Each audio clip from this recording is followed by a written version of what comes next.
विनाशाय श्रीकृष्णाय वयं नमः।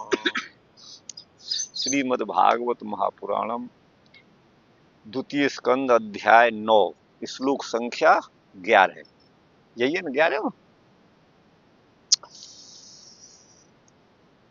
सर्वे चतुर्वाहव उन्मिषन् मणिप्रवेक निष्काभरणा सुवर्चसः प्रबाल वैडूर्य मृडाल वर्चस परिस्फुरत कुंडल मौलिमालिना। भगवत धाम में भगवान के जो पार्षद हैं उनका स्वरूप कैसा है इस बात को बता रहे हैं। हाँ, सर्वे चतुर्वाहव सभी चार भुजा वाले हैं तथा उनके उन्मिषण मणि प्रवेक निष्काभरणा। उन्मिषण माने मानो देख सी रही है अर्थात प्रकाशित होने वाली, प्रकाश करने वाली मणि हैं, बहुमूल्य निष्क आदि के आभरण उन्होंने पहन रखे हैं। और सुवर्चस सुंदर उनका तेज है, वर्च तेज को कहते हैं। प्रबाल वैडूर्य और मृणाल का अर्थ होता है कमल का नाल, उसके समान उनकी कांति है। परिस्फुरत कुंडल मौलि मालिन, उनके चमकते हुए, परिस्फुरत माने हिलते हुए, कंपन करते हुए कानों में कुंडल हैं और उनके मौली माने सिर पर भी मुकुट विराजमान है। इस प्रकार के चतुर्भुजाधारी चार भुजा वाले पार्षद भगवत धाम में विराजमान हैं। अब इसका उन्मिषंत एवं प्रभावंतो, उन्मिषंत माने उन्मिषण मणि प्रवेक ये लिखा हुआ है ना जी। तो उन्मिषंत माने प्रभावंत अर्थात प्रभा से युक्त। मणि प्रवेक माने उत्तम मणि लगी हुई है येसु माने जिन में। तानी माने इस प्रकार के निष्क अर्थात पदक आभरण हैं जिनके। ये सामते सुवर्चसो माने अति तेजस्वी, अत्यंत तेजस्वी हैं। प्रबालादि वद वर्चो वर्णो ये सामते। अब यहाँ प्रबाल के समान, प्रबाल मूंगे को कहते हैं, मूंगा जो कुछ शुक्ल नील वर्ण का होता है, उसके समान प्रबाल आदि के वत माने समान है। वर्च माने वर्ण माने शरीर की कांति, ये साम जिनकी, ते माने हुए। परिस्फुरत माने परित माने चारों ओर, स्फुरंती कुंडलानी जिनके कुंडल हिल रहे हैं। और मौलय का अर्थ किया है माला, वैसे मौली सिर को कहते हैं है ना। भगवान शंकर को जो है चंद्रमौली इसीलिए कहा जाता है, चंद्र जिनके मौली माने मस्तिष्क पर है, सिर पर है। यहाँ मौली का अर्थ माला किया है। तो ऐसे जो है भगवत धाम में चतुर्भुजधारी पार्षद विराजमान हैं, ये इन्होंने लिखा है। बंशीधर कहते हैं उन्मिषंत एव चक्षुष्मंत एव माने वो देख से रहे हैं अर्थात कांतिमान है, बस यही इसका अर्थ है। पदक का अर्थ है बक्षोभूषणानी, उनके बक्षस्थल पर धारण किए हुए आभूषण चमक रहे हैं। चक्षुष्मंत का मतलब है यहाँ पर चमक रहे हैं। उन्मिषंत निष्को स्त्री हेम्न दीनारे साष्टे कर्ष सते पले बक्षो विभूषणे कर्ष इति कोशात। देखिए गुरु भाई, निष्क पद जो है वो स्त्रीलिंग में प्रयुक्त नहीं होता है, अस्त्री, स्त्रीलिंग में इसका प्रयोग नहीं होता है। इसका अर्थ हेम माने सोना भी है, निष्क माने सोना भी है, दीनार भी है, मुद्रा विशेष का नाम दीनार है। और साष्टे, साष्ट माने 8, कर्ष सते पले ये एक मान है, उस अर्थ में भी इसका प्रयोग निष्क का होता है। और बक्षो विभूषणे, बक्षस्थल पर पहने जाने वाले विभूषण अलंकार अर्थ में भी इसका प्रयोग होता है। और कर्ष अर्थ में भी इसका प्रयोग होता है। कर्ष तो वस्तुतः उसको भी कहते हैं खींचने वाला, जैसे मान लो गाय ने गोबर कर दिया तो हमारे यहाँ बोलते हैं बड़े में उसे लिद फावरी, खींचने वाला उसको भी। का रस, अथवा या अन्य कोई दूसरा अर्थ होगा, ये कोश के अनुसार इतने अर्थों में है। अनेन सारूप्यादि भायो मुक्तापि तत्र संति, इसलिए सारूप्यादि भायो, सारूप्य मुक्ति का मतलब है गुरु भाई भगवान के समान ही रूप हो जाना मुक्त पुरुषों का। तो भगवान का जैसा विग्रह है वैसा ही वस्त्र आभरण और अलंकार और रूपवान वो सब हैं। ये सारूप्य मुक्ति, सारूप्यादि भाजो, सारूप्यादि मुक्ति को स्वीकार करने वाले मुक्त भी वहां पर हैं, ये कह रहे हैं। प्रवाल का अर्थ होता है मणि का भेद एक प्रवाल है। अब पुनः कह रहे हैं भ्राज सुनोर्भी यह परितो विराजते लसद विमाना वलभिर महात्मना विद्योतमान प्रमदोत्तमाद्युभी सविद्युदभ्रावलभिर यथा नभ। बोले भ्राजे सुनोभिर यह परितो विराजते, भ्राजे सुनु माने दीप्तमान, चमकने वाले, दे दीप्यमान, भ्राजे सुनो भी तृतीयांत है।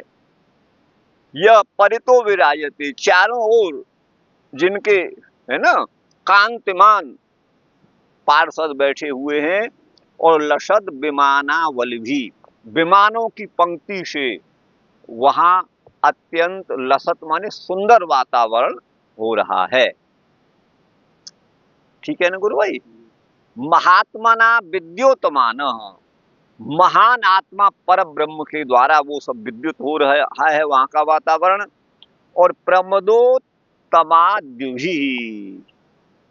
प्रमदोत्तमा माने श्रेष्ठ स्त्रियां, प्रमदा स्त्री का है, प्रमोद उत्तम श्रेष्ठ स्त्रियों की, जो भी कांति के द्वारा है ना वहां का वातावरण परम मनोरम है। तो इस तरह से वो भगवान का वैकुंठ धाम आलोकित विभूषित हो रहा है, जैसे विद्युदभ्रावलभिर यथा नभ, जैसे नभ माने आकाश, विद्युदभ्रावलभि विद्युत, और अभ्रावली माने मेघमाला, मेघमाला और विद्युत से यथा माने जैसे, नभ माने आकाश सुशोभित होता है, ऐसा ही भगवत धाम सुशोभित हो रहा है। ये इसका अर्थ मैंने समझा है। श्रीधर जी इस पर लिखते हैं, क्या लिखते हैं, पार्षदान अनुवर्ण्य, पार्षदों का वर्णन करके पुनः उस लोक का वर्णन कर रहे हैं। भ्राजुष्ण भी का मतलब है देदीप्यमाना भी, देदीप्यमान प्रमदाओं के द्वारा गुरु भाई, ठीक है ना। प्रमदोत्तमाद्यु भी है ना ये है, और लसद विमाना वल भी वो सब तृतीया के बहुवचन में प्रयुक्त है। तो जो प्रमदोत्तमाना माने श्रेष्ठ स्त्रियां हैं, दिवह कांतय ताभिर्द्युतमाना, दिवह माने उस दिव्य लोक की अथवा उस धाम की जो कांति है, उस कांतियों से विद्युतमान हो रहा है, प्रकाशित हो रहा है वह धाम। सह विद्युत भी वर्तमाना, विद्युत के साथ वर्तमान क्या है, वो है सविद्युत। ता भी अभ्रावल भी, ऐसे अभ्रावल भी माने मेघ पंक्तियों के द्वारा। तत्र विद्युत एवं स्त्रिया, तो वहां बिजली के समान तो स्त्रियां हैं गुरु भाई, जैसे आकाश में बिजली है वैसे ही वहां की हाँ वैसे ही वहां की स्त्रियां हैं, बिजली के समान है, ये भाव है। और अभ्र पंक्तय विमानावलय, मेघ पंक्ति के समान वो जो विमानों की पंक्तियां हैं, विमानावलय, अवली पंक्ति को कहते हैं, विमानों की पंक्तियां वो कैसी हैं, अभ्र पंक्ति जो है वहां के समान विमानावली है, विमानों की श्रेणी है। वैसे अभ्र वस्तुतः क्या है, सुनिए, नहीं अभ्र तो मेघ का नाम है वो, हाँ अभ्र मेघ का नाम है, लेकिन मेघ की वह अवस्था है अभ्र जहां बादल बरसने से पहले जो मेघ की अवस्था होती है वो अभ्र हो, उसे अभ्र कहा जाता है। ठीक गुरु भाई, ये है, क्या विशेषण देते हैं। हाँ ये हो गया श्लोक, अभी कहाँ हुआ, हो गया ना, कौन सा, ये 12 हो गए। अच्छा 12वां हुआ है यहाँ। हाँ, नव नव के समान वो लोक है, भगवान का लोक है। अब इस पे बंसीधर कहते हैं सिंहावलोक न्याय से, माने सिंह की दृष्टि जैसी होती है वो दृष्टि डाल देता है, तो उसी न्याय से मोटे तौर पर पुनः उसका वर्णन करते हैं सिंहावलोक न्याय से। पुनर्लोकम वर्णयति भ्राई सुनुवी, इसके द्वारा प्रेखम आंदोलनम। हाँ, श्रीयत्र रूपेणुर्गाय पादयो करोति मानं बहुधा विभूतिभिः प्रेंखं श्रिताया कुसुमाकरानुगैर विगीयमाना प्रियकर्म गायति। श्रीयत्र रूपिणी, जहां पर श्री माने लक्ष्मी, यत्र माने जिस भगवत धाम में, रूपिणी अपने स्वरूप के द्वारा सुंदर रूप वाली जो लक्ष्मी है, श्री है, वो उरुगाय पादयो माने भगवान के चरणों में बहुधा अनेक प्रकार से विभूतियों के द्वारा, विभूतियों के साथ उनका गुणगान करती हैं, उनका जो है गुणों का बखान करती हैं, तथा अथवा मान करती हैं, ऐसा भी आप कह सकते हैं, बहुधा अनेक प्रकार से। प्रेंखं श्रिताया कुसुमाकरानुगई, और जो झूले पर आश्रित हैं, और प्रेंख का अर्थ पंखा भी होता है, अब क्या अर्थ करेंगे वो मालूम पड़ता है। कुसुमाकरानुगैर, कुसुमा, कुसुम कहते हैं गुरु भाई फूल को, और कुसुमाकर के अनुग माने भौरे, कुसुमाकर के अनुगामी जो भौरे हैं, है ना, वो जैसे अपना गुंजार करते हैं, अपना शब्द करते हैं, उसी तरह से विगीयमाना प्रियकर्म गायति, वो अपने परम पिता परम अपने पति अथवा जो भी आप कहें भगवान विष्णु के, भगवान कृष्ण के प्रिय कर्मों का विशेष रूप से गान करती है। ठीक ठीक है ना, ये है। अब है इसका श्री माने संपत, रूपिणी माने मूर्तिमती होकर, यहाँ सारी संपदा। वैसे श्रीश्चते लक्ष्मीश्च पत्न्याऊ, वेद में श्री और लक्ष्मी दो परमात्मा की पत्नी है, तो श्री जो है वो निखिल सौंदर्य का सारभूत है, और समग्र ऐश्वर्य की अधिष्ठात्री अधिदैवत लक्ष्मी है। ठीक है ना, तो परम माधुर्य, परम सौकुमार्य, परम सौंदर्य की अधिष्ठात्री तो श्री है, और परम ऐश्वर्य की अधिष्ठात्री लक्ष्मी है, तो वही श्री से यहाँ पर मतलब है। तो इन्होंने श्री का अर्थ संपद कर दिया है, लक्ष्मी कर दिया है।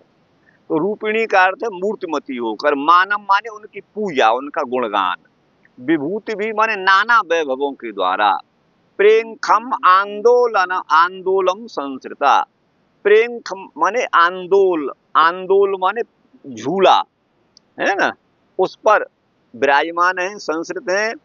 कुसुमाकर का अर्थ है बसंत गुरु भाई, है, और वस्तुतः वही अर्थ है। और उसके अनुगामी कौन है, भ्रमर, भौरे, वो भौरे हैं। उनसे विविधम गीयमाना, विविध प्रकार से जैसे भौरे जो है गान करते हैं, वैसे ही वो प्रिय हरि के कर्मों को गाती हुई, गान करती हुई श्री माने जो है समग्र सौंदर्य शालिनी भगवती श्री देवी मूर्तिमान होकर के प्रिय कर्म का गान कर रही हैं। ये इन्होंने लिखा है। बंसीधर लिखते हैं प्रेंखम आंदोलनम, एक तो आंदोलन कर दिया लोगों ने सरकार के खिलाफ, लेकिन ये आंदोलन का अर्थ है झूला, प्रेंख, प्रेंख और आंदोलन ये है। अच्छा, यहाँ प्रेख लिख दिया है, ये अनुस्वार लगा दीजिए। हाँ, इति कोशात ब्रह्मादय एवं भ्रमरी भूता गेया, वहाँ ब्रह्मा आदि जो है वो भ्रमर के समान हैं, भौरे के समान हैं, उनकी ज्यादा हैसियत नहीं है। ठीक गुरु भाई। हाँ, अच्छा, कहाँ गया इसमें, कहाँ पढ़ रहे थे हम, ये हो गया। अच्छा, इतना ही है, तो वो है भ्रमरी भूता गेया, अच्छा, अब यहाँ आगे है ददर्श तत्राखिल सात्वतां पतिम श्रिय पतिम यज्ञपतिम जगतपतिम सुनंद नंद प्रबलार्हणादिवि स्वपार्षद मुख्यै परिसेवितं विभुम। तो विभुम ददर्श तत्र, तत्र माने उस भगवत धाम में, विभुम माने सर्वव्यापक अथवा सर्व सामर्थ्यवान परम पिता परमात्मा को ददर्श माने देखा। सबसे पहले तत्र माने वहां, अखिल सात्वताम पतिम, अखिल सात्वताम, सख उदेयिवान सात्वताम कुले। हे सखे, आप सात्वत कुल में अर्थात यादवों के कुल में, अथवा भगवान का जो भी कुल है उसको सात्वत कुल कहा गया है। तो सात्वताम, सात्वत माने वह यादवों को कहा है। वस्तुतः तो सत्वत, वही सात्वत है ना।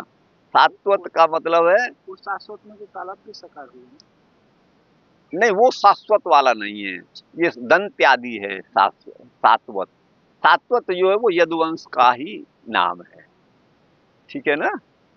तो सात्वताम माने सात्वत वंश के, अथवा केवल उसके पति तो भगवान है नहीं, तो सात्वत माने आत्मसात कर लिया, साक्षात्कार करने वाले, अर्थात जितने भी दृष्टा जीवात्मा हैं उन सब के पति माने भगवान स्वामी हैं। आप यूं क्यों करते हैं बार बार, ऐसे छोड़िए। वैसे हम आपको एक दिन बता दें, हम कई दिन सोच रहे नहीं बताया था। बाल को छू करके, जो बाल शरीर में लगा हुआ है उसको छू करके हाथ धोना चाहिए, लेकिन नहीं धोए तो काम चलेगा। लेकिन अलग हो गया उसे छू करके तो फिर जो है जरूर धोना ही चाहिए। ये महाभाष्य में आप पढ़ सकते हो। हाँ, तो बार बार स्पर्श करना, उसको फिर भागवत जी को स्पर्श करना, ये अनुचित। मैं बहुत दिनों से कहना चाह रहा था, मैं नहीं, संकोच बस नहीं कहता था, लेकिन जो है, हाँ, आपको कुछ आगे कहाँ है गुरु भाई, इसे आइए। अब यही चल रहा है ददर्श तत्राखिल सात्वताम पतिम, तो अखिल सात्वत वंश के पति है। श्रिय पतिम, वो लक्ष्मी के, श्री का मतलब अखिल सौंदर्य की सारभूता भगवती, आप राधिका कह सकते हैं या फिर श्री जी कह सकते हैं, उसके पति हैं। यज्ञों के भी वही स्वामी हैं, और उतना ही नहीं, जगत के पति भी वही हैं। तो यहाँ जगतपति बता दिया, तो यहाँ सात्वताम पति से सात्वत वंश ही लिया जाएगा, जिसको वृष्णि वंश कहा जाए, इसीलिए भगवान को वार्ष्णेय कहा जाता है, विष्णु वंशी होने से, तो वही वंश लिया जाएगा।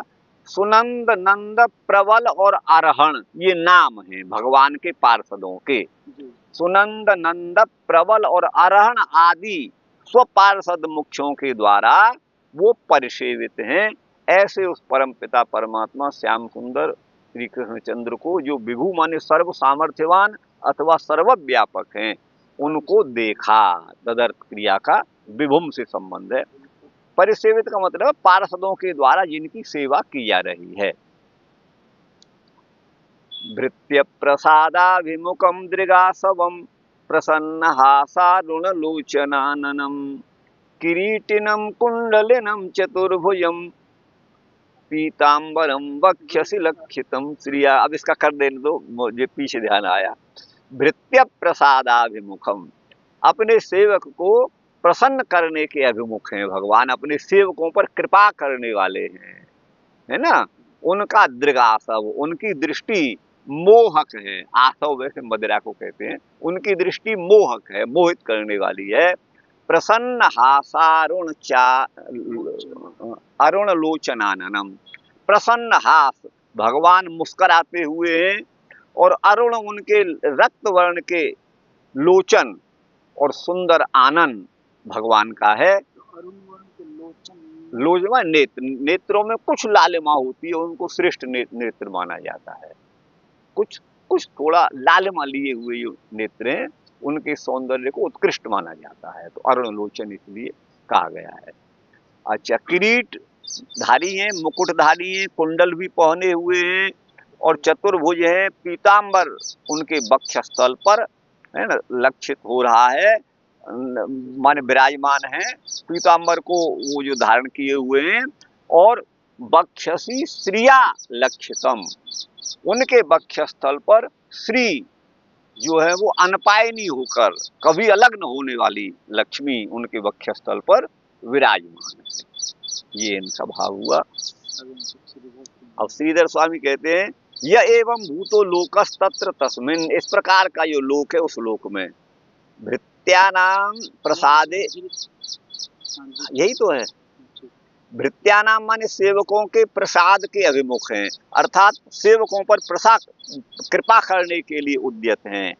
दृगेव आसव एव, अर्थात उनकी दृग ही, उनकी दृष्टि ही आसव के समान है, अर्थात दृष्टिनाम हर्षकरी, दृष्टाओं को आनंदित करने वाली उनकी दृष्टि है। यस्य तम प्रसन्न हासम अरुण लोचनम च आननम, जिनका प्रसन्न मुद्रा में माने हास्य भरा मुख है, उनके लोचन अरुण वर्ण के हैं और आनन भी उनका मनोरम है, और बक्षसी माने बक्षस्थल पर श्रिया स्थितया लक्षितम, श्री अखिल सौंदर्य की सारभूता भगवती श्री उनके वक्षस्थल पर विराजमान है, उससे भगवान अलंकृत हैं। ये इसका अर्थ हुआ गुरु भाई। अब बंसीधर जी का कहाँ से है? हाँ, इत्यर्थ, तत्र माने बैकुंठ में, इत्यर्थ लक्ष्य दर्शन अंकनयो, लक्ष्य पद का जो अर्थ है वो दर्शन भी है और अंकन भी है। अंकन का मतलब चिन्हित, ये है अंकन। इति लक्षितम, लक्षित का मतलब है अंकित, चिन्हित, इत्यर्थ। हाँ हाँ, अब स्थूलेमा है अध्यरणीयासनमास्थितं परम वृत्तं चतुष्षोडश पंचशक्तिभिः युक्तं भगै स्वैरितरत्र चाध्रुवै स्वएव धामन रममाणमीश्वरम। यहाँ धामनी अथवा धामनी सप्तम्यंत है, उस नी का लोप हो गया है, तो धामन, जैसे परमे व्योमन आया था भी, वेद में भी ये मत है, ये पद है परम व्योम में व्योमन, तो यहाँ व्योमन है, वहाँ ये तो व्योमन ही है, और पर में सप्तम्यंत है, और व्योमन लगता है ये प्रथमांत है, लेकिन वो भी सप्तम्यंत है, अंगी का लुप्त हो गया है। तो उसी तरह वो सप्तमी के एक वचन में व्योमनी भी होता है, व्योमनी भी होता है, विकल्प से आकार का लोप होता है, विभाषांगिस्यो है ना, तो विकल्प से लोप होता है, तो धामनी भी बनता है, व्योमनी भी बनता है, व्योमनी भी बनता है, धामनी भी बनता है, लेकिन अंगी का लोप होने से आप इसे प्रथमांत न समझे, वो सप्तम्यंती है, अंगी का लुक है। तो वही यहाँ पर कहा अध्यरणीय, अध्यरणीय अर्थात अरहण माने अत्यंत पूजनीय, अर्थात अत्यंत मनोरम, ये अर्थ है, और जो बैठने के लिए अत्यंत ही सुखदायक है। ऐसे आसन पर आस्थितम माने विराजमान है। परम वृत्तम, वो चतु माने चार, और षोडश माने 16, और पंच माने 5, तो चार और 16 हो गए 20, और पंच माने 5। इन शक्तियों से वो वृत्त माने युक्त हैं। वैसे वृत्त चरित्र को भी कहते हैं, और वृत्त माने युक्त भी हैं, ये भी अर्थ है, और वृत्त छंद को भी कहते हैं। तो वो चतुः षोडश पंच माने 25 शक्तियों से युक्त हैं, अर्थात 25 शक्ति कौन है? 24 तत्व तो अचेतन माया का विकार हैं, और माया मूल प्रकृति के अलावा 23 तत्व मायिक हैं, जो माया से उत्पन्न होने वाले हैं। वो 24 हो जाते हैं माया को मिला करके, और 25वां तत्व जो है जीवात्मा है। तो वही चतुष्षोडश पंच शक्ति भी 4 और 16, 20 और 5 पर इतनी शक्तियों से वो शोभित हैं, युक्त हैं। इसका भाव ये है कि जहाँ जहाँ ये भौतिक जगत है या जीव हैं, वहाँ वहाँ भगवान है, यही इतना ही तात्पर्य है। वहाँ ये नहीं समझना चाहिए अभी तो क्यों कहा था वहाँ माया की पहुँच नहीं है, और माया की क्या यहाँ पर तो मन बुद्धि इंद्रिय सब आ गए, शरीर स्थूल भी आ गया, तो ये सब आ गए। तो ये है कि भगवान जहाँ कहीं भी है वो भगवान से कोई भी अलग नहीं है, कोई वस्तु कहीं भी है वो भगवान से अलग नहीं है, क्योंकि वो सर्वव्यापक है। इसका यही तात्पर्य समझना चाहिए। युक्तम भगई, वो सभी प्रकार के भग माने ऐश्वर्य से युक्त हैं, और स्वई माने अपने, जो भग माने ऐश्वर्य हैं, और इतरत्र च अध्रुवई, और जो अध्रुव हैं माने अस्थाई है ऐश्वर्य हैं, उनसे भी वो युक्त हैं। अस्थाई क्या है? संसार है, उससे भी वो युक्त है, माने वो भी भगवान से पृथक नहीं है, यही इसका भाव है।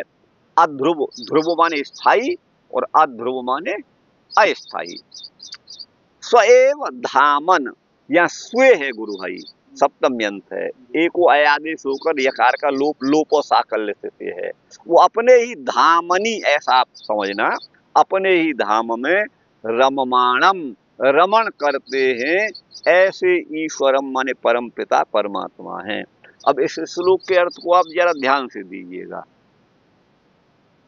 माने प्राय करके वैष्णवों का यही मत है कि वैकुंठ धाम एक अलग स्थान पर है, जहां माया वगैरह नहीं पहुंचती, और ब्रह्मलोक माने सत्यलोक से भी वो परे है, ऐसा हम लोगों ने माना है, मान रखा है।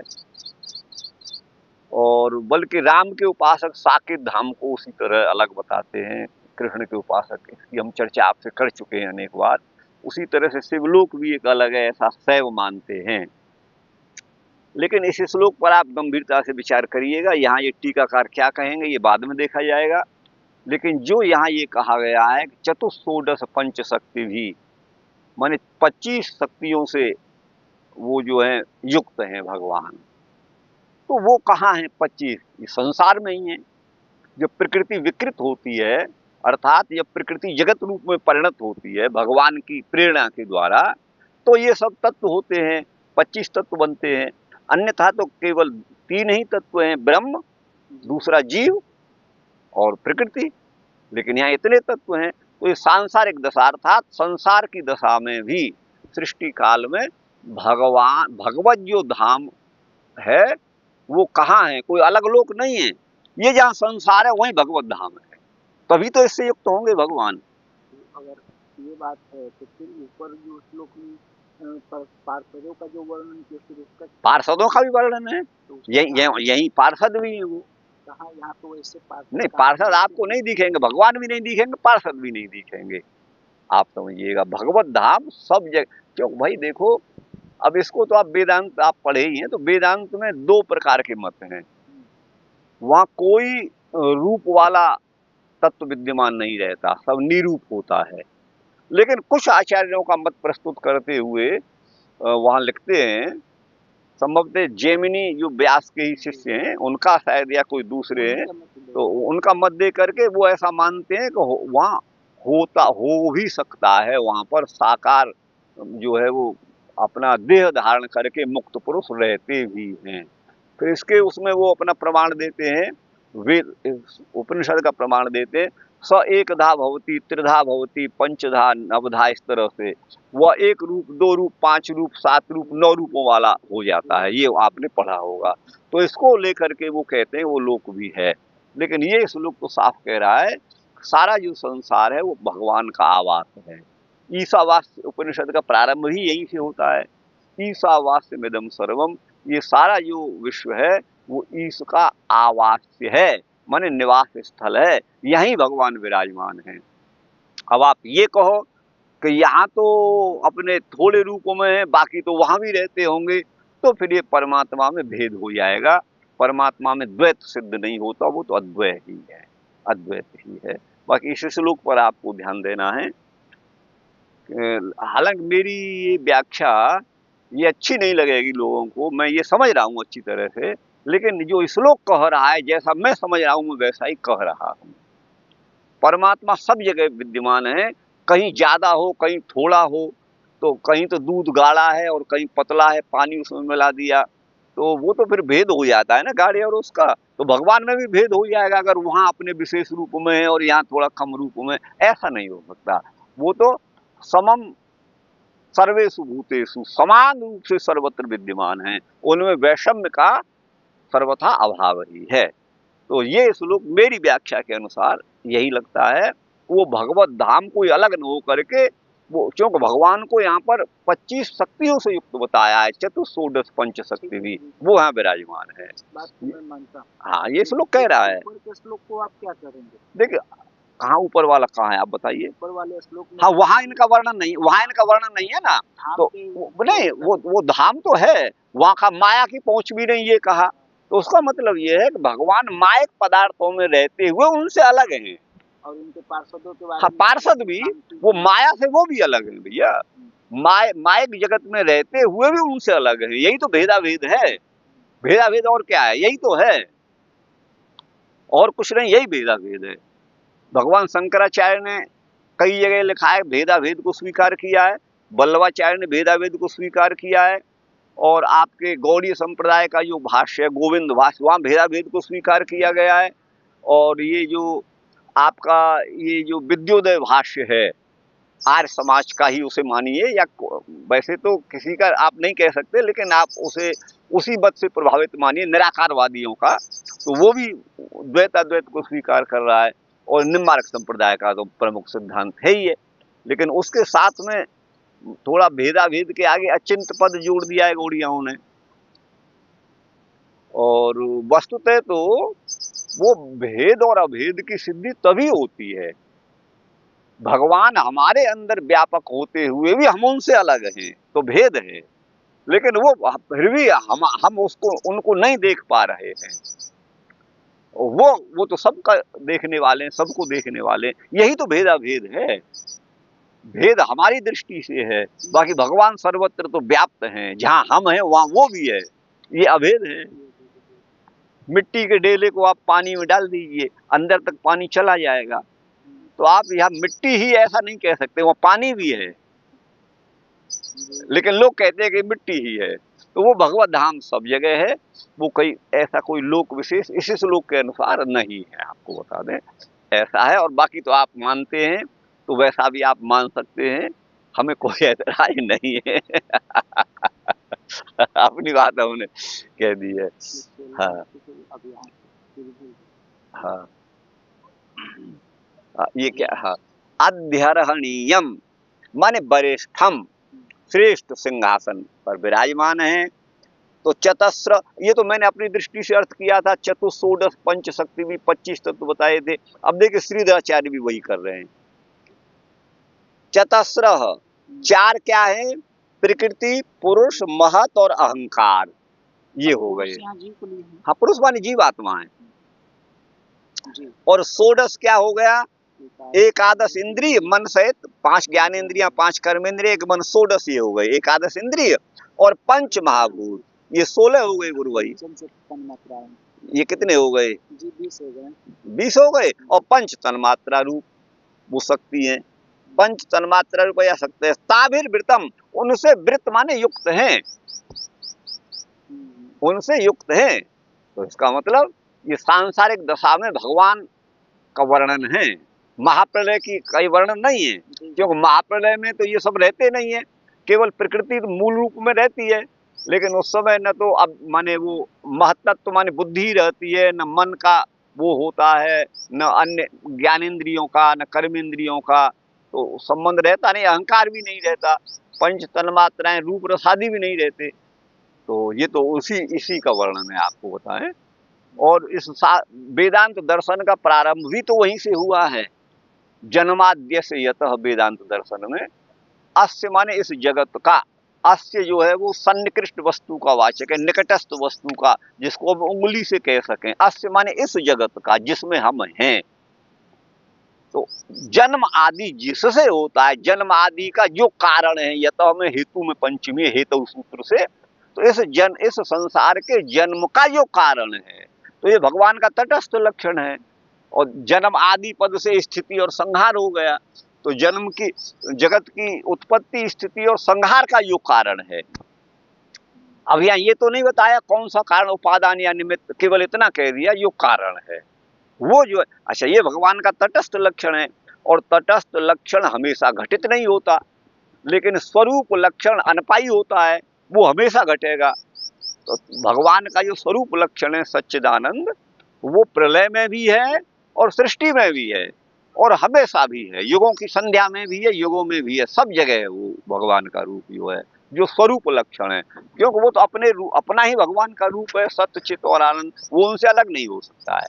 लेकिन तटस्थ लक्षण तो उस तरह से है कि काकवंतो देवदत्त गृहा, देवदत्त का घर कौन सा है भाई जरा बताना, हमें उनसे काम है। तो बोले वो कौवा बैठा है वो है, तो वो कौवे के द्वारा उनका घर का जो घर को लक्षित किया है ना, तो कौवे के द्वारा घर लक्षित हो रहा है, लेकिन कौवा उड़ गया, तो वो लक्षण तो आप नहीं कह सकते काकवंतो देवदत्त गृहा, आप तो फिर ये नहीं कहेंगे ना। और स्वरूप लक्षण से कहेंगे, देखो जो पीला पीला पुता हुआ है उसमें बड़ा सा फाटक है, वो है, वो स्वरूप उस घर से अलग नहीं होने वाला है।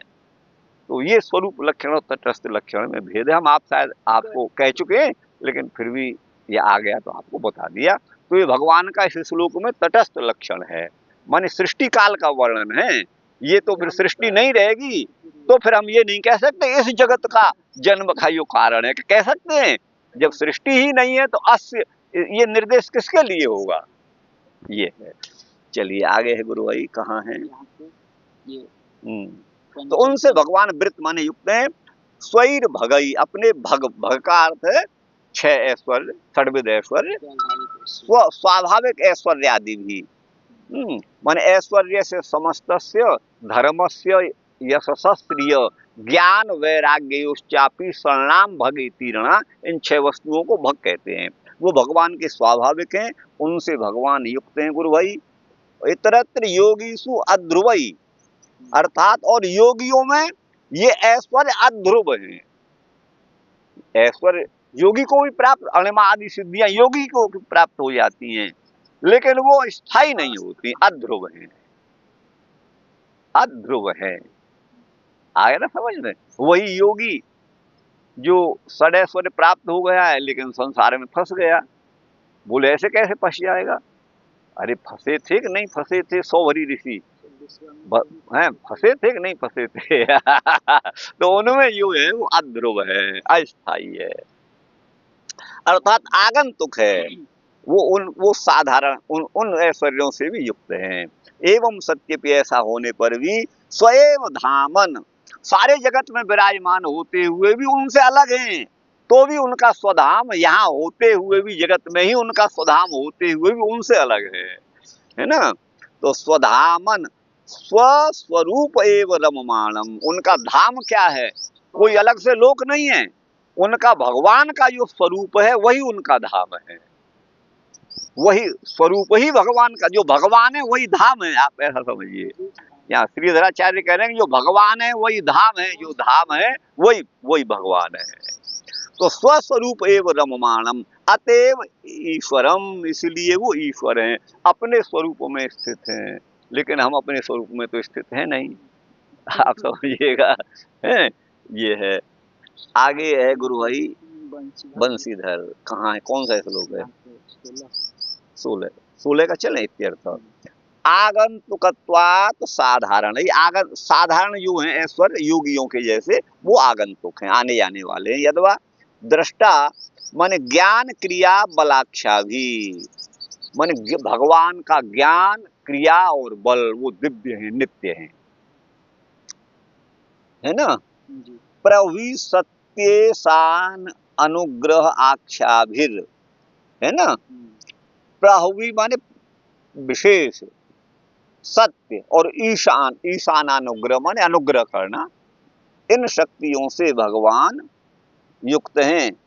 व आत्मांतरात्म परमात्म ज्ञानात्माक्षाभिर्वा, अथवा 3 अर्थ कर रहे हैं वे, आत्मा और अंतरात्म और परमात्मा रूप ज्ञान से।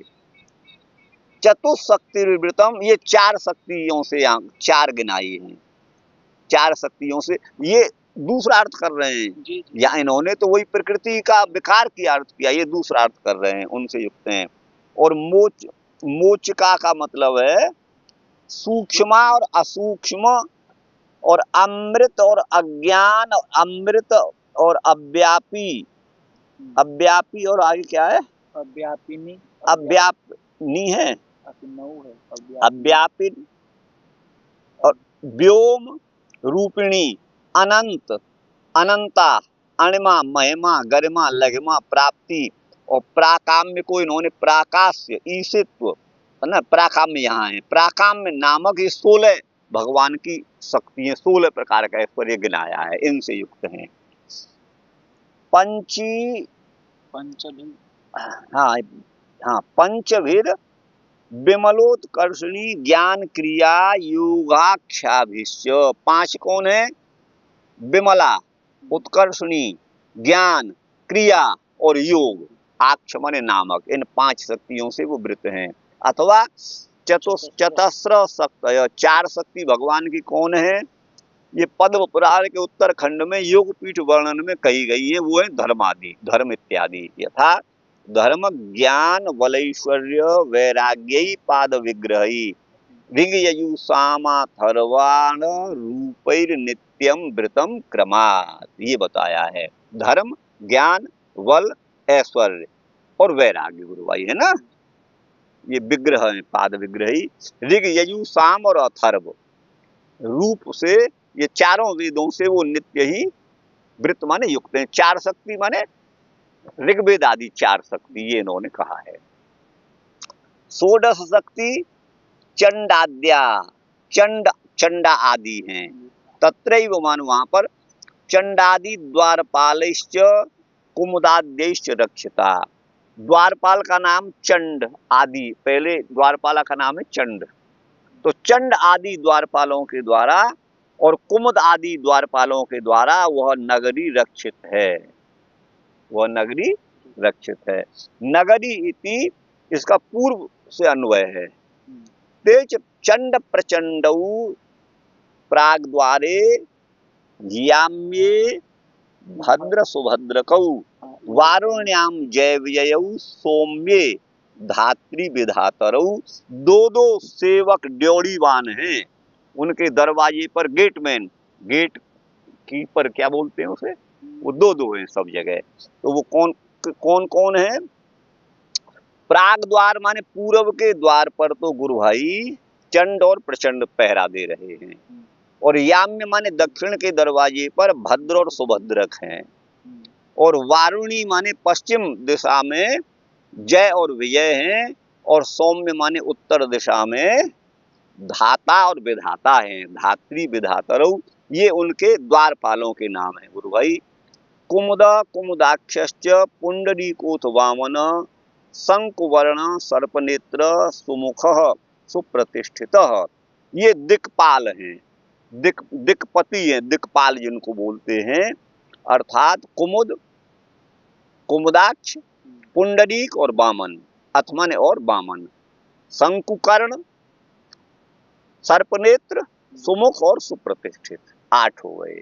ये 8 जो दिक्पति दिक्पाल हैं। प्रोक्ता पुर्याम अत्र सुशोभने, इस सुशोभन पुरी में, इति कुमुदादयश्च द्वौ आग्नेयौ आद दिक्पतय, आग्नेयी मन अग्निकोण आदि में वे कुमुदादि, कुमुदादयश्च द्वौ, कुमुदादि भी 2 हैं, आग्नेयी आदि जो विदिशाएं, दिशाओं के अंदर की दिशाएं हैं, तो पूर्व और दक्षिण के बीच की जो दिशा है वो अग्नि दिशा है, अग्निकोण है इत्यादि में। तो आगे कहाँ है गुरु भाई? पंच शक्तयस्तु, 5 शक्ति कौन है? जो 5 का था ना, कूर्मश्च नागराजश्च वैनतेयस्त्रयीश्वरः छंदांसी सर्वमंत्राश्च पीठ रूपत्वमाश्रिता। कूर्म कच्छप को कहते हैं, लेकिन यहाँ दूसरे अर्थ में है नागराज, नागराज नागों का राजा, और वैनतेय, वैनतेय कहते हैं गरुण जी को, विनतानंदन गरुण जी को वैनतेय कहा गया है। और त्रयीश्वर, त्रयी तीनों के ईश्वर ये है। अच्छा, छंदांसी माने छंद, वेद को कहते हैं, और छंद अनुष्टुपादि भी होते हैं, और यहाँ वही वेद से मतलब है, और समग्र मंत्र पीठ रूप में ये आश्रित हैं वहां पर। इति त्रयीश्वर इति वैनतेय विशेषणम त्रयीश्वर जो है वो वैनतेय माने गरुण जी का विशेषण है। तो गरुण जी जब चलते हैं उड़ते हैं ना, तो उनकी पंखों से वेद ध्वनि निकलती है। आपने सुना है नहीं सुना है? हाँ, इसीलिए ऐसा कहा गया है। ये छंदांसी त्रयीश्वर, त्रयी माने वेद त्रयी के ईश्वर हैं। कौन? वैनतेय, उनका विशेषण है, ये भाव है। वैनतेय त्रयीश्वर।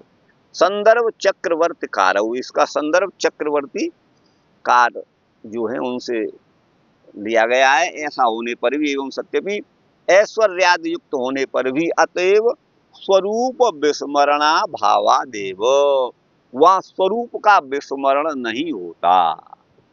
ये आगे कहा गया। अब 17वां श्लोक है। तद्दर्शनाह्लाद परिप्लुतां तद्दर्शनाह्लाद परिप्लुतांतरो हृष्यत्तनु प्रेम भराश्रुलोचन ननाम पादाम्बुजमस्य विश्वसृग यत्पारमहंसेन पथाधिगम्यते। बोले तद्दर्शनाह्लाद परिप्लुतांतर। तद्दर्शन माने भगवत दर्शन से जो आह्लाद हुआ, उससे अंतःकरण परिप्लुत माने सराबोर हो गया। हृष्यत तनु, उनके तनु शरीर पर रोमांच हो गया। और प्रेम भराश्रुलोचन, प्रेम के भर माने आधिक्य से, भर और भार, ये भार वजन के वाचक हैं, लेकिन यहाँ प्रेम भर माने प्रेम के आधिक्य से, प्रेमाधिक्य से अश्रुलोचन, उनके नेत्रों में अश्रु प्रवाह होने लगा गुरु भाई। और आगे कहा गया, ननाम पादाम्बुज मत्स्य विश्व सृग, विश्व सृष्टा विधाता ने, ब्रह्मा ने अस्य पादाम्बुजम ननाम, इनके चरण कमल को प्रणाम किया। एक चरण को ही किया है, पादाम्बुजम एक वचन है, दूसरे को नहीं किया। ये जातिवाचक होने से दोनों को किया है, आप समझना। अच्छा, ननाम पादाम्बुजमस्य विश्वसृग यत पारमहंसेन पथाधिगम्यते, जो भगवान के चरण पाद कमल, चरण कमल पारमहंसेन पथा, परमहंसों के द्वारा सेवित जुष्ट मार्ग के द्वारा जो चरण प्राप्त किए जाते हैं। परमहंस कैसे बोलते हैं? जैसे हंस नीर क्षीर विवेकी होता है, तो मायिक जो जगत है वो नीरवत है, और इस जगत में व्याप्त जो परमात्मा है वो क्षीरवत है। तो वो इन दोनों तत्वों को यथार्थ रूप से जिन्होंने समझ लिया है वो परमहंस, हंस हंस के भी बाप परमहंस होते हैं। वो नीर क्षीर विवेकी माने क्या सत्य है, क्या असत्य है, क्या नित्य है, क्या अनित्य है, इस सबको समझने वाले वो परमहंस होते हैं। महापुरुषों का वर्णन है जो मायातीत होते हैं। तो उसी परमहंसों के द्वारा सेवित मार्ग से पथा अधिगम्यते, वो प्राप्त होने योग्य हैं भगवान। ठीक गुरु भाई? श्रीधर कहते हैं तस्य दर्शनेन, कौन सा है श्लोक? हाँ, तस्य दर्शनेन यह आह्लाद, भगवत दर्शन से जो आह्लाद हुआ, आनंद हुआ, उससे परिप्लुत माने व्याप्त हो गया है। क्या? आंतरम माने अंतःकरण जिनका, अंतःकरणम यस्य हृष्यन्ति रोमांचिता तनुर्यस्य, जिनका तनु माने देह रोमांचित हो गया है। इसका मतलब ब्रह्मा जी के शरीर में भी रोम थे। अच्छा, प्रेम भरेण अश्रूणि लोचनेषु यस्य, प्रेम के आधिक्य से जिनके लोचनों में, नेत्रों में आंसू, लोचनेषु बहुवचन किया है भैया, 8 नेत्र हो गए, 4 मुख में 8 नेत्र हो ही गए, इसलिए लोचनेषु कर दिया है। लेकिन कतिपय वैदिक विद्वानों का मंतव्य है कोई 4 मुख वाला उस तरह का ब्रह्मा नहीं होता है। 4 मुख होते हैं तो कैसे सोएगा, खाएगा, पिएगा, बड़ी दिक्कत आएगी। और बाकी तो ये वायु जो है वही चतुर्मुख है, क्योंकि चारों दिशाओं में बहता है। वायु को ही चतुर्मुख कहा गया है कुछ विद्वानों के द्वारा। आपके संज्ञान के लिए हमने बता दिया। एक तो आदमी बोल रहे थे 5 मुख वाले मंदिर में, एक मुख किसी ने, अरे वो तो हनुमान जी के 5 पंचमुखी हनुमान जहाँ जहाँ बना दिया है उनको। अब हनुमान जी देखते होंगे तो हंसते होंगे आपको, अभी तो हैं, वो तो चिरंजीवी हनुमान जी अभी तो होंगे, हैं, तो वो तो हंसते होंगे इन सबको देख करके। ये क्या कर रखा है लोगों ने, ऐसा कहीं नहीं है। 5 मुख का एक जो है, इसका नाम बताओ कि वो काके धुएं तो 4 मुख। हाँ। ये सब पौराणिक आख्यानों का उस तरह से वो नहीं होता। मैं हालांकि ये निषेध नहीं कर रहा हूँ ब्रह्मा जी के 4 मुख नहीं है, होंगे, मैंने तो नहीं देखा, उधर नहीं जा पाया मैं। लेकिन वो 4, कुछ लोगों का मत मैंने आपको बता दिया, कुछ वैदिक विद्वान यह भी मानते हैं कि ये वायु जो चारों तरफ बहने वाला चौमुखिया जो वायु है वही चतुर्मुख ब्रह्मा है। बस ये मैं आपसे कहना चाहता हूँ।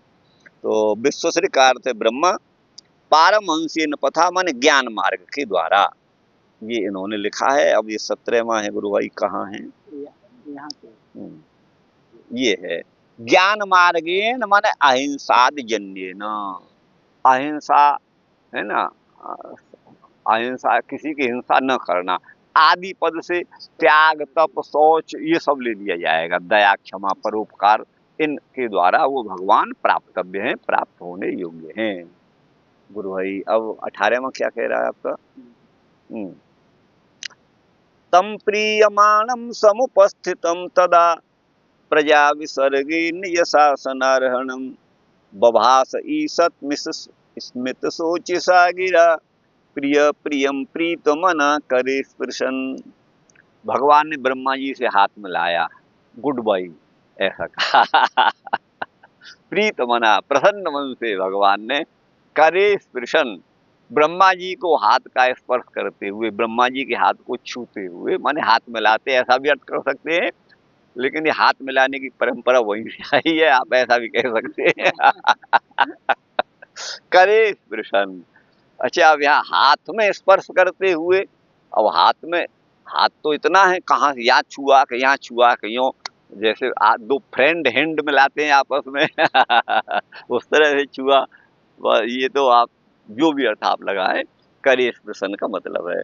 तो प्रीत मना माने प्रसन्न है मन जिनका, ऐसे भगवान ने अपने हाथ से स्पर्श करते हुए, जो प्रिय हैं भगवान और उनके प्रिय ब्रह्मा जी हैं, तो वो क्या बोले, तम प्रीयमाणम समुपस्थितम तदा, प्रीयमान प्रसन्न मुद्रा में उपस्थित ब्रह्मा जी वहां हुए हैं, तो प्रजा के विसर्ग में, प्रजा की उत्पत्ति आदि में, जो निज शासनारहणम अपने शासन का, भगवत शासन का, भगवत आज्ञा का पालन करने वाले हैं, उनसे बभास माने बोले, कौन बोले, प्रीत मना प्रिय, सबके प्रिय भगवान गोविंद, वो कैसे बोले, इस ईसत स्मित सोच सा गिरा, ईसत माने थोड़ा सा, स्मित माने मुस्कुराहट है, और तथा जो मधुर है, ऐसी गिरा माने वाणी के द्वारा, करे स्पृशन ब्रह्म, मतलब मधुर, हाँ मधुर, मैंने अर्थ किया, ये क्या करेंगे आप देखना आगे। इस प्रकार स्पर्श करते हुए भगवान बोले, क्या बोले, श्री भगवान वाच। अब इसका श्रीधर पढ़ लीजिए 18वां। तम ब्रह्मांडम भगवान बभासे, उन ब्रह्मा जी से भगवान बोले, प्रजा विसर्ग कार्य, अर्थात प्रजा की सृष्टि के कार्य में, निज शासनारहणम स्वनियोगारहम, अपने नियोग, अपनी आज्ञा में जो वर्तमान है ब्रह्मा जी, जो भगवान की आज्ञा में विद्यमान है, उनसे प्रजा विसर्ग में जो समुपस्थित हुए हैं, ये अन्वय है। ईसत स्मिचेन, स्मितेन थोड़ा मुस्कुराहट के साथ, और सोचित दीप्ति, सोचित माने दीप्ति अर्थात शोभा हो रही है, दीप्ति जिनकी, ऐसी गिरा, माने ईसत स्मितेन, फिर दोबारा समझिएगा, मधुर मुस्कुराहट से, सोचिस माने दीप्ति, उनके मुख की कांति की शोभा हो रही है, ऐसी वाणी के द्वारा तया गिरा, उस वाणी से बोले।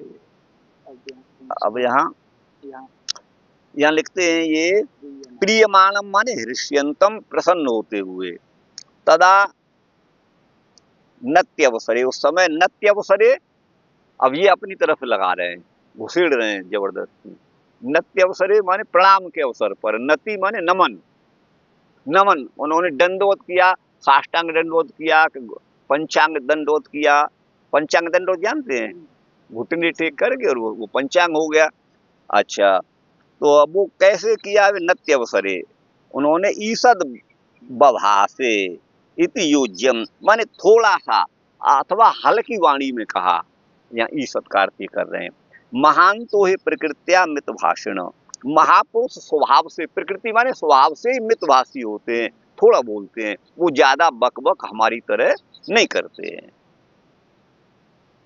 ईषद हास्यैव स्मितत्वात्, उनका ईषद हास ही स्मित मुस्कुराहट है। तेन ईषद पदम न योज्यम, इसलिए ईषद पद की अन्यत्र योजना नहीं करनी चाहिए, ये इनका भाव है। अर्थात उन्होंने ईषद पद का किया है कि वो मितभाषी है, थोड़ा भगवान ने कहा।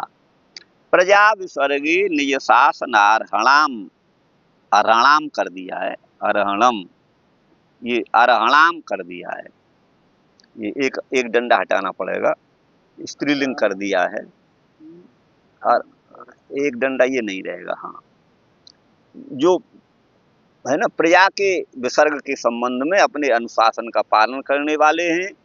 प्रजा विसर्गेतर निज शासना नरहम, उसके अलावा अन्य शासन में अधिकृत नहीं है। प्रजा की सृष्टि में वो अधिकृत हैं, अन्य कार्य में अधिकृत नहीं है। अन्य में पालन में तो स्वयं भगवान हैं, और संहार में शंकर जी हैं। इति प्रतीति स्याद, अतः समुपस्थितम, जो वहां उपस्थित हुए ब्रह्मा जी, करस्पर्शेण ही प्रीत्यतिशयो द्योत्यते, उनका करस्पर्श किया है, हाथ छुआ है, तो अत्यधिक प्यार में ही ऐसा किया जाता है, अत्यधिक प्रेमाधिक्य में ही भगवान भी प्रसन्न है, ब्रह्मा जी भी प्रसन्न है। तो वो उनका प्रीति अतिशय अत्यंत प्रसन्नता द्योतित होती है। ये 18वां हो गया गुरु भाई। अब 19वां कह रहा है श्री भगवान वाच, त्वयाहं तोषित सम्यक वेदगर्व शिक्षया चिरम भृतेन तपसा दुस्तोषः कूटयोगिनाम। कह रहे हैं त्वया अहम, वेद गर्भ ये संबोधन है, वेद हैं जिसके गर्भ में, ऐसे वेद गर्भ माने हे ब्रह्मा जी, त्वया अहम सम्यक तोषित, आपने मुझे अच्छी तरह से संतुष्ट किया है, मैं प्रसन्न हूँ, नाराज नहीं हूँ। शिशिक्षा, शिशिक्षा सृष्टुमिच्छा, शिशिक्षा सृष्टि रचने की इच्छा से, चिरम भृतेन तपसा, चिरकाल तक आपने तप किया है, और मैं तो कूट योगिनाम दुस्तो है जी, भृत माने स्वीकार किया गया, चिरकाल तक किए गए तप के द्वारा। दुस्तो स कूट योगिनाम, जो कपट योगी है, कपटाचरण पूर्वक योगाचार में जो लगे हुए हैं, योग विधि में लगे हुए हैं, लेकिन अंदर में कपट है, कुटिलता जिनके अंदर है, उनके लिए मैं दुस्तोष हूँ, उनसे मैं एंग्री रहता हूँ और प्रसन्न नहीं रहता हूँ, उनसे नाराजी रहता हूँ, ये भाव है। उनसे तो मैं दुस्तोष हूँ, उनसे मैं संतुष्ट होने वाला नहीं, चाहे कैसा भी भोग लगाए मेरा। शिशिक्षा हेतु ना, सृष्टि की रचना के कारण, चिरम संभृतेन तपसा, चिरता काल तक किए गए तप के द्वारा मैं सम्यक रूप से संतुष्ट हो गया हूँ। दुस्तोषस्तोषयितुम अशक्य, कूट योगियों के द्वारा तो मैं संतुष्ट होने वाला हूँ ही नहीं। ये इन्होंने अर्थ किया गुरु भाई। श्रीधराचार्य कह रहे हैं वेद गर्भ, भावी वेद गर्भत्वम स्वामंत्रणेन आह, उनको अभी वेद गर्भ, अभी वेद का ज्ञान है नहीं, भावी वेद गर्भ है, भविष्य में होने वाला। स्वामंत्रण, अपने आमंत्रण से। कूट योग नाम माने योग छद्मना, जो योग का व्यवहार तो करते हैं, लेकिन छद्म माने कपट पूर्वक योगाचरण करते हैं। लोक वंचन पराणाम, योग तो करते हैं, आंख बंद करके तो बैठते हैं आसन पर, लेकिन अपने भगवत प्राप्ति के लिए नहीं। लोग हमको तपस्वी समझे और पैसा चढ़ाएं, और हम आश्रम बनाए और मौज मारे। वही भाव है। लोक वंचन पराणाम कलयुगे प्रायेण कूट योगी, प्राय माने बाहुल्येन, अधिकांश जो है वो कूट योगी ही कलयुग में भविष्यंति माने होंगे। तेज स्वसंगिमी सह, वो अपने साथियों के साथ चिलवा फिरवा इनके साथ नरके गमिष्यन्ति, इन्होंने गारंटी पत्र लिख दिया है श्रीधराचार्य ने। वो जो है नरकगामी, अब तो सुख भोग रहे हैं साहब। अब संत महंतों पर क्या कोई पैसे की कमी है? अधिकांश लोगों पर कमी है तो उनको है जो गृहस्थी कमा रहे किसान वगैरह है ना। कलऊ पाखंड पंथानो मुंडा केसाद धारिण, ये तो बड़ा पोल खोल रहे हैं भाई भव प्रचिरस्यन्ति वेद विप्रा मरद्रुह। क्या कहते हैं? कलयुग में पाखंड पथ वाले होंगे। बोले उनका भाई स्वरूप तो बताओ, हम कैसे पहचाने पाखंडियों को? तो बोले मुंडा, कोई तो सिर मुंडित किए हुए होंगे, मूल मुड़ा के रहेंगे, और कोई केस आदि, आदि पद से दाढ़ी वगैरह इसको धारण किए हुए होंगे।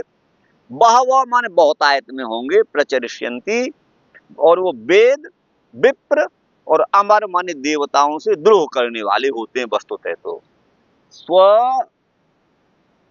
दृग्धवाचा लोकांस्ते, हाँ दृब्ध है, दृब्ध, स्वदृब्धवाचा में ग पड़ गया, स्वदृब्धवाचा लोकांस्ते चाल, कहाँ गया, चालिष्यन्ति धर्मत तेज तदनुगा सर्वे यम्य दंडेन ताडिता। तो स्वदृब्धवाचा, अपनी कपट भरी वाणी के द्वारा, वे लोकान माने लोगों को, ते माने वे पाखंडी, चालिष्यन्ति धर्म, तो धर्म से विचलित कर देते हैं वस्तुतः धर्म क्या है। तेज तदनुगा सर्वे, और वो सब जो उनके शिष्यगण हैं वो अपने गुरु के अनुगामी होते हैं। और उनका आखिर क्या होगा? तो यम दंडेन ताडिता, यम के दंड से वो कूटे कूटे पीटे जाएंगे अब भगवान जाने क्या होगा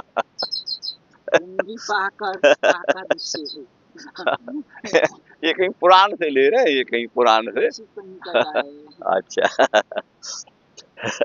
कुंभी पाकादिषु चिरम बत्स्यन्ति नात्र संशय, कुंभी पाक आदि नरकों में वो चिरकाल तक वास करेंगे, इसमें कोई संदेह इनको तो है नहीं बंसीधर को, और भी आपको हो तो भगवान जाने इनको तो संदेह है नहीं।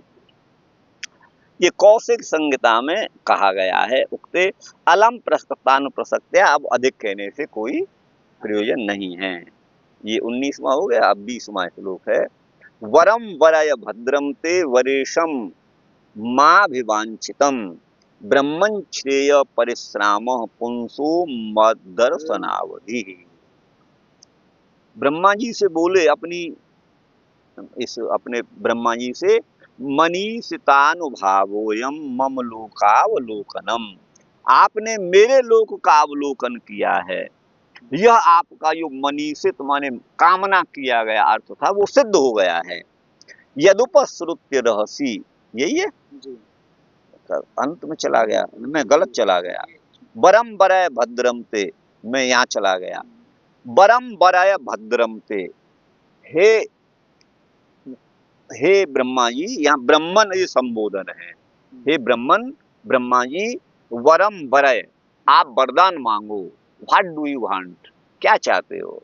तो भद्रम ते, आपका कल्याण हो। वरेशम मां विवांछितम, मैं वरों का, वर देने वालों का ईश माने अधिपति हूँ, स्वामी हूँ। मुझसे अभिवांछित आप वरदान मांगिए। ब्रह्मन श्रेय परिश्राम, हे ब्रह्मा जी, मुझे प्राप्त करके तो श्रेय माने कल्याण ही होता है। पुंस माने पुरुष को जो भी परिश्रम है वो मत दर्शनावधि पर्यंत रहता है, जब तक वो मेरे दर्शन नहीं करता है, बाद में तो उसे कोई कष्ट नहीं रहता। ये इन्होंने किया है। अब इसका 20वें का अर्थ आप देखिए। 20वें का है, माँ, ये जो है माम को माँ आदेश हुआ है, त्वामावेक वचने, अष्टाध्यायी का सूत्र है ना, माम को ही माँ हुआ है। तो श्रेयसाम फलानाम परिश्राम, माने श्रेयसाम माने कल्याणों का अथवा फलों का, परिश्राम माने परिश्रम, माने साधन का जो प्रयास है, जो करना पड़ता है वो मेरे दर्शन पर्यंत, मत दर्शनावधि यस्य, तभी तक करना पड़ता है। अतो अधिकम तो पुनः फलम नास्ति, और इससे अधिक माने मेरे दर्शन से अधिक और कोई उत्कृष्ट फल होता नहीं है, सबका अंतिम फल मैं ही हूँ, ये भाव है। बंशीधर कहते हैं बरेशम वरान दातुम समर्थम, है ना, वरों को देने में भगवान समर्थ हैं, इसलिए वो वरेश वरदान देने वालों में श्रेष्ठ हैं। ब्रह्मन, ये वरदान पात्रता, ब्रह्मा जी को ब्रह्मन संबोधन किया है, इसका मतलब है वो वरदान देने के पात्र हैं, ठीक है ना, ब्रह्मा जी पात्र हैं इत्यर्थ। मद दर्शनाद अधिकम किंचित भी जगति नास्ति, मेरे दर्शन से अधिक इस संसार में कुछ भी नहीं है। वरेण एतावतैव अलम, यही वर जो है, अलम माने पर्याप्त है। यद भवान मेक्ष गोचर, ये मार्कंडेय पुराण में कहा गया है कि आप मेरे दृष्टि गोचर हो गए, मैंने आपको देख लिया, तो यही सबसे बड़ा आपका पुण्य फल है। तद्दर्शने सर्वे वराह प्राप्ता स्यु, आपके दर्शन से सारे वरदान प्राप्त हो गए। सर्वे पदा हस्त पदे निमग्ना, हाथी जब चलता है रेत आदि पर तो उसका पैर बन जाता है, अन्य प्राणी होंगे तो उनका पैर छोटा ही होगा, वो सब हाथी के पैर में निमग्न हो जाएंगे, उससे बड़ा कोई नहीं है। सर्वे पदा हस्त पादे निमग्ना का अर्थ है गुरु भाई, उसी तरह से भगवान से बढ़कर और कोई वरदान नहीं है, जैसे हाथी के पैर से किसी का पैर बड़ा नहीं होता। न्याय नीति भाव हो, मनीषितानुभावोयम, यही है ना, मनीषितानुभावोयम मम लोकावलोकनम यदुपश्रुत्य रहसी चकर्थ परमम तपः। ये आपके मनीषित माने अभिलषित का ये जो प्राकट्य हो रहा है, जो आप चाह रहे थे, आपने मम लोकावलोकनम, मेरे लोक का, मेरे धाम का अवलोकन किया है। यदुपश्रुत, जिसको सुन करके, रहस्य माने एकांत में जब आप प्रकट हुए थे तो आपने तप तप स्पर्शे सुयत सोडस मेकविंसम आया था कल, जो स्पर्श वर्णों में सोडस 16वां त और प 21वां है, तो तप उस पद को आपने रहस्य माने एकांत में, जब कोई नहीं था आपके पास, तो आपने सुना था, और उसको सुन करके परमम तप चकर्थ, आपने परम तप किया है, इसके लिए आप धन्यवाद के पात्र हो। ये भाव भगवान का यहाँ पर है गुरु भाई। एतच्च मत कृपयैव त्वया प्राप्तम, मेरी कृपा से आपने प्राप्त किया। मनीषितम मन इच्छा, मन की इच्छा को मनीषित यहाँ पर कहा गया है। तुभ्यम इदम दातव्यम, मैं तुमको ये दूंगा, ये मेरी इच्छा है, ये उसी का अनुभाव है माने प्रभाव है। वो कौन है, तो कहते हैं मम लोकावलोकनम, मेरे लोक का आपने अवलोकन कर दिया। आप भी यही चाहते थे और मैं भी आपको यही देना चाहता था वरदान। नचेदम मयैव तपोबलेन प्राप्तम इति स्वातंत्र्यम, अर्थात आप ये समझो कि मैंने अपनी तपस्या के बल से परमात्मा को प्राप्त कर लिया, ऐसा अभिमान मत करना, ऐसा नहीं मानना। न मन्यस्व तत्प्रवृत्तेरपि मत कृतत्वात्, भगवत धाम में प्रवृत्ति, भगवत धाम को प्राप्त करना है, ये प्रवृत्ति भी मैं ही देता हूँ, इस प्रवृत्ति को ही मैं ही उत्पन्न करता हूँ। रहसी, है ना, तप तप इति बचः उपसृत्य, एकांत में तप तप इस वचन को सुना तो परमम तप चकर्थ माने कृतवानसी, आपने परम तप किया है, ऐसा ये इसका अर्थ है गुरु भाई। और अब इसका ये देखिए कहाँ है, ए तच्च माने यह जो है, मद दर्शनम माने मेरा दर्शन, बस इतना ही लिखा है। 22वां, प्रत्यादिष्ट मया तत्र त्वयि कर्म विमोहिते, जब आप किंग कर्तव्य विमूढ़ हो रहे थे, मैं क्या करूं क्या नहीं करूं, आप कर्म विमोहित हो रहे थे, तब मैंने तुमको प्रत्यादेश दिया था। तपो में हृदयम साक्षात, तप मेरा साक्षात हृदय ही है, और आत्मा हम तपसो अनग, और हे अनग माने निष्पाप ब्रह्मा जी, मैं तप का आत्मा ही हूँ, है ना, आत्मा हम तपसो नग। श्रियामी तपसई वेदम, मैं तपस्या के द्वारा इस जगत को बनाता हूँ, और ग्रसामी तपसा पुनः, तप के द्वारा ही इसको, ग्रसामी माने नष्ट करता हूँ, जगत का प्रलय करता हूँ। और आगे लिखते हैं विभर्मी तपसा विश्वम, मैं तप के द्वारा ही विश्व को, इसका भरण पोषण भी करता हूँ। वीर्यम में दुश्चरम तपः, मेरा जो दुश्चर बड़ा कठिन जो तप है वही मेरा बल है। वीर्य माने बल है, वही मेरा बल है। इस तप के बल पर ही मैं ये सब कर पाता हूँ, भगवान कह रहे हैं। भगवान को तप करना कैसे?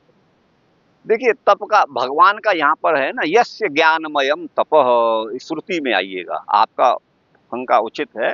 यस्य ज्ञानमयम तप, परमात्मा का जो तप है वो ज्ञानमय ही है, उनको माला फेरनी नहीं पड़ती है, वो माला क्या फेरेंगे। तो ज्ञान, भगवान का जो अनंत ज्ञान है वही उनका तप है, ये श्रुति कहती है। यस्य ज्ञानमयम तपः, वही तप है उनका, अलग से जो है वो उनको, हाँ वो नहीं करना पड़ता भगवान को, वो तो आनंद स्वरूप ही रहते हैं।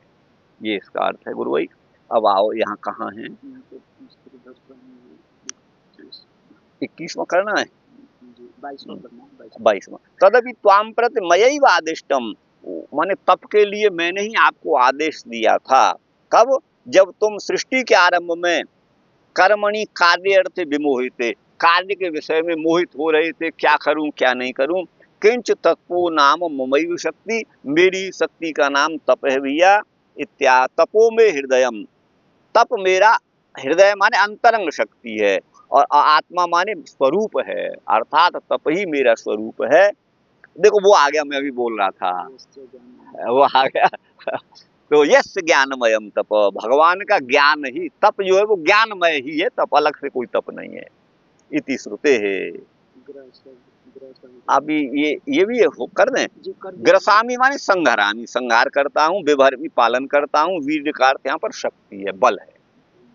अब बंशीधर कह रहे हैं विमोहित, मैं मोहित हो रहा था, क्या करना चाहिए, कथम कर्तव्यम इत्यत इति अज्ञातवती, मैं जब नहीं समझ पा रहा था तो न केवलम त्वय्येव तपसा सामर्थ्यम भविष्यति किंतु ममापि तदेव शक्ति ही, तुम्हारी ही शक्ति नहीं थी, मैंने अपनी शक्ति से तुम्हें जो मार्गदर्शन किया। किंच माने तपसो भगवत शक्तित्वे, तप ही भगवान की शक्ति है। इसमें प्रमाणम आह, प्रमाण कह रहे यस्य इति, यस्य माने यस्य ज्ञानमयम तप, यस्य माने जिनका, जिन भगवान का, ज्ञानमयम माने ज्ञान प्रचुर, अर्थात ज्ञान स्वरूप ही तप है। न तो काय क्लेश साध्यम तप, शरीर को कष्ट देकर किया जाने वाला तप भगवान का नहीं है। ये श्रुति का पदार्थ है, माने श्रुति के पदों का अर्थ है, अर्थात यश ज्ञानमयम तप का। ये आपका हो गया गुरु भाई, कुछ और है इसमें? अच्छा ये और है, हाँ। तदेव स्फुटयति, उसी को स्पष्ट करते हैं। पदार्थ विषय शेष ज्ञानाभावे, ये क्या है, सर्जनाद्युपपत्ति है, सर्जन होगा, ये रार्जन है यहाँ लिखा हुआ, इसको सर्जन कर लीजिए, मिटा हुआ है, हाँ सही है सही है। चलिए हो गया, बस हो गया हो गया हो गया। तो पदार्थ विषय अशेष ज्ञानाभावे, किस पदार्थ को कैसे बनाऊं, किस प्राणी को किस तरह से बनाऊं, इसका विशेष ज्ञान का अभाव था, ब्रह्मा जी नहीं समझ, विशेष ज्ञान का अभाव था। तो अर्थात सर्जनादि अनुपपत्ति, तो फिर जो ज्ञान ही नहीं तो फिर सृष्टि कैसे करते, सृष्टि की अनुपपत्ति माने असिद्धि होती है। इसीलिए तपसैव ज्ञान रूपेण, तप का मतलब ज्ञान रूप तप के द्वारा ही उन्होंने सृष्टि करी, ये भाव है। ठीक गुरु भाई, कितना समय हुआ?